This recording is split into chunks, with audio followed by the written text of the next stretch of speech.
ಸಮಾಚಾರ ಯೂಟ್ಯೂಬ್ ಚಾನಲ್ಗೆ ಪ್ರೀತಿಯ ಸುಸ್ವಾಗತ. ಇನ್ನು ನಮ್ಮ ಚಾನಲ್ಗೆ ಸಬ್ಸ್ಕ್ರೈಬ್ ಆಗದೇ ಇದ್ದರೆ ಇವರೇ ನಮ್ಮ ಚಾನಲ್ಗೆ ಸಬ್ಸ್ಕ್ರೈಬ್ ಆಗಿ ಮತ್ತು ಶೇರ್ ಮಾಡಿ, ಲೈಕ್ ಮಾಡಿ. IPL 2024 Indian premier league season 17ಗಾಗಿ RCB ಬಲಿಷ್ಠ ಪಡೆಯನ್ನು ರೂಪಿಸಿದೆ. ಹರಾಜಿಗೂ ಮುನ್ನ 19 ಆಟಗಾರರನ್ನು ಉಳಿಸಿಕೊಂಡಿದ್ದ RCB ದುಬೈನಲ್ಲಿ ನಡೆದ ಆಕ್ಷನ್ ಮೂಲಕ 6 ಆಟಗಾರರನ್ನು ಕರೆಸಿದೆ. ಈ ಮೂಲಕ 25 ಆಟಗಾರರ ಬಲಿಷ್ಠ ಬಳಗವನ್ನು ರೂಪಿಸಿಕೊಂಡಿದೆ. ಈ ಬಳಗದಿಂದ RCB ಪರ ಕಣಕ್ಕಿಳಿದಿರುವ ಆಟಗಾರರ ಯಾರು ಎಂಬ ಪ್ರಶ್ನೆಗೆ ಉತ್ತರ ಸಿಂಪಲ್. ಕಳೆದ ಸೀಸನ್ನಲ್ಲಿ ಆಡಿದ ಆಟಗಾರರೇ ಈ ಬಾರಿ ಕೂಡ ಆಡುವ ಬಳಗದಲ್ಲಿ ಕಾಣಿಸಿಕೊಳ್ಳಲಿದ್ದಾರೆ.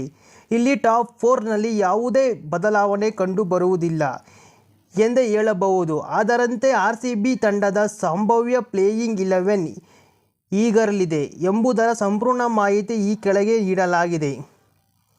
ಮೊದಲು ಫ್ಲಾಪ್ ಡು ಪ್ಲೆಸಿಸ್. RCB ತಂಡ ನಾಯಕ ಫ್ಲಾಪ್ ಡು ಪ್ಲೆಸಿಸ್ ಈ ಬಾರಿ ಕೂಡ ಆರಂಭಿಕನಾಗಿ ಕಣಕ್ಕಿಳಿಯುವುದು ಖಚಿತ. ಏಕೆಂದರೆ ಡು ಪ್ಲೆಸಿಸ್ ಕಳೆದ ಸೀಸನ್ನಲ್ಲಿ 14 ಪಂದ್ಯಗಳಿಂದ ಒಟ್ಟು 730 ರನ್ ಪೇರಿಸಿದ್ದಾರೆ. ಹೀಗಾಗಿ ಈ ಬಾರಿ ಕೂಡ ಡು ಪ್ಲೆಸಿಸ್ ಇನ್ನಿಂಗ್ಸ್ ಆರಂಭಿಸಿದ್ದಾರೆ. ಎರಡನೇದು ವಿರಾಟ್ ಕೊಹ್ಲಿ. ಕಳೆದ ಸೀಸನ್ನಲ್ಲಿ ಫ್ಲಾಪ್ ಡು ಪ್ಲೆಸಿಸ್ಗೆ ಜೋಡಿಯಾಗಿ ವಿರಾಟ್ ಕೊಹ್ಲಿ ಬ್ಯಾಟ್ ಬೀಸಿದ್ದರು. ಅಲ್ಲದೆ 14 ಪಂದ್ಯಗಳಿಂದ ಒಟ್ಟು 631 ರನ್ ಕಲೆ ಹಾಕಿದ್ದಾರೆ. ಹೀಗಾಗಿ ಡು ಪ್ಲೆಸಿಸ್ ಜೊತೆ ಕಿಂಗ್ ಕೊಹ್ಲಿ ಇನ್ನಿಂಗ್ಸ್ ಆರಂಭಿಸುವುದು ಖಚಿತ ಎಂಬುದು. ಮೂರನೇದು ರಜತ್ ಪಟಿದಾರ್. RCB ಪರ 3ನೇ ಕ್ರಮಾಂಕದಲ್ಲಿ ರಜತ್ ಪಟಿದಾರ್ ಕಣಕ್ಕಿಳಿದಿದ್ದಾರೆ. 2022ರಲ್ಲಿ RCB ಪರ 3ನೇ ಕ್ರಮಾಂಕದಲ್ಲಿ ಬ್ಯಾಟ್ ಬೀಸಿದ್ದ ಪಟಿದಾರ್ 8 ಪಂದ್ಯಗಳಿಂದ 333 ರನ್ ಕಲೆ ಹಾಕುವುದರಲ್ಲಿ ಯಶಸ್ವಿಯಾಗಿದ್ದರು. ಹೀಗಾಗಿ 3ನೇ ಕ್ರಮಾಂಕದಲ್ಲಿ ರಜತ್ ಆಡುವ ಸಾಧ್ಯತೆ ಹೆಚ್ಚಿದೆ. ಇನ್ನು 4 ಗ್ಲೆನ್ ಮ್ಯಾಕ್ಸ್ವೆಲ್.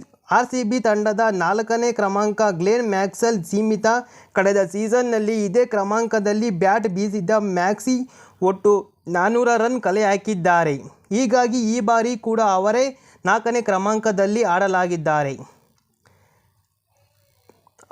5ನೇದು Cameron green. 5ನೇ ಕ್ರಮಾಂಕದಲ್ಲಿ RCB ತಂಡದ ಹೊಸದಾಗಿ ಎಂಟ್ರಿ ಕೊಡುತ್ತಿರುವ ಆಸ್ಟ್ರೇಲಿಯಾ ಆಲ್ರೌಂಡರ್ ಕ್ಯಾಮರೂನ್ ಗ್ರೀನ್ ಕಣಕ್ಕಿಳಿದಿದ್ದಾರೆ. ಮುಂಬೈ ಇಂಡಿಯನ್ಸ್ ಪರ 16 ಪಂದ್ಯಗಳಲ್ಲಿ ಕೆಳ ಕ್ರಮಾಂಕದಲ್ಲಿ ಬ್ಯಾಟ್ ಬೀಸುತ್ತಿರುವ ಗ್ರೀನ್ ಒಟ್ಟು 452 ರನ್ ಕಲೆ ಹಾಕಿದ್ದಾರೆ. ಹೀಗಾಗಿ ಅವರು 5ನೇ ಕ್ರಮಾಂಕದಲ್ಲಿ ಆಡಿಸುವ ಸಾಧ್ಯತೆ ಹೆಚ್ಚಿದೆ.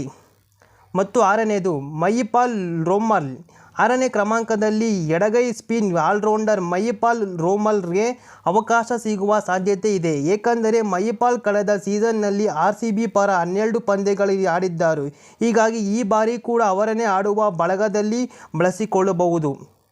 ಮತ್ತು 7ನೇದು ದಿನೇಶ್ ಕಾರ್ತಿಕ್. RCB ಪರ ಈ ಬಾರಿ ಕೂಡ ವಿಕೆಟ್ ಕೀಪರ್ ಬ್ಯಾಟ್ಸ್ಮನ್ ಆಗಿ ದಿನೇಶ್ ಕಾರ್ತಿಕ್ ಕಾಣಿಸಿಕೊಳ್ಳಲಿದ್ದಾರೆ.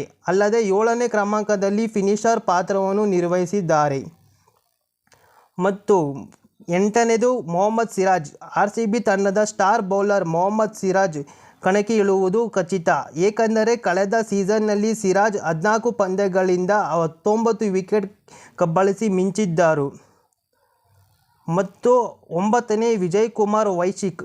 ಕಳೆದ ಸೀಸನ್ನಲ್ಲಿ RCB ಪರ 7 ಪಂದ್ಯಗಳನ್ನಾಡಿದ್ದ ವಿಜಯ್ ಕುಮಾರ್ ವೈಸಿಕ್ 9 ವಿಕೆಟ್ ಕಬಳಿಸುವಲ್ಲಿ ಯಶಸ್ವಿಯಾಗಿದ್ದರು.